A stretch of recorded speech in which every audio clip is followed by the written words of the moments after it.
দেখুন, আজকে আমাদের বাড়িতে বিএলও এসছিল কি করতে, এসআইআর ফর্ম দিয়ে দিতে, এসআইআর ফর্ম দিতে। তো আপনাদের বাড়ি তো সবাইকে দিয়েছে বা দেবে। আপনার যদি 2002 সালে যদি আপনার ভোটার লিস্টের নাম থেকে থাকে, তাহলে কোন জায়গাটায় ফর্ম ফিল আপটা করবেন? এটা আপনার নয়, এটা সবার মনে প্রশ্ন থাকছে যে কোন জায়গাটায় ফর্ম 2002 সালে যদি পার্টিকুলার আপনার নাম যদি 2002 সালে ভোটার লিস্টে থেকে থাকে, তাহলে কোন জায়গাটায় ফর্ম ভরবেন। আসুন দেখিয়ে দিচ্ছি। এই দেখুন, যদি আপনার নামে থাকে এই জায়গাটায় প্রথম এখানে ডেট অফ বার্থ, মানে আপনার ডেট অফ বার্থ এখানে দেবেন।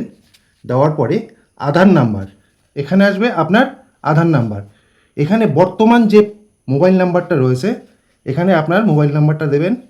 এবার আপনার ফাদার্স গার্জিয়ান নেম, মানে আপনার বাবার নাম এখানে দেবেন। তারপরে এখানে মার নাম থাকবে। এবার মার নাম প্লাস মার ভোটার কার্ডের যে ওপরের যে এপিক নাম্বারটা সেটা এখানে মেনশন করে দিতে হবে। এর সাথে আপনার বাবার ভোটার কার্ডের নামে এপিক নাম্বারটা এখানে মেনশন করে দিতে হবে। এবার সাপোজ নেম, মানে আপনি যদি জেন্টসের ক্ষেত্রে হয়, আপনি যদি বিবাহিত হন, তাহলে আপনার মিসেসের নাম এখানে দিতে হবে আর এখানে তার এপিক নাম্বার দিতে হবে। এবার আপনার নাম 2002 সালে আপনার নাম ভোটার লিস্টে রয়েছে, তাহলে এই জায়গাটায় ফিল আপ করতে হবে।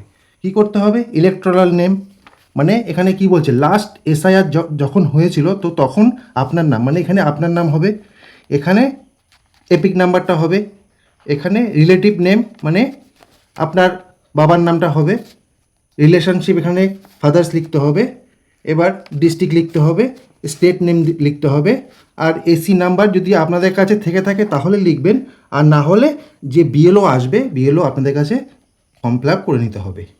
তো এই ভিডিওটা আপনি সবাইকে শেয়ার করে দিন, যাতে করে বুঝতে পারবে যে 2002 সালে যদি ভোটার লিস্টের নাম থেকে থাকে তো কিভাবে ফর্মটা ভরবে। আর এরকম টাইপের ভিডিও পেতে গেলে আমার পেজটি ফলো করুন।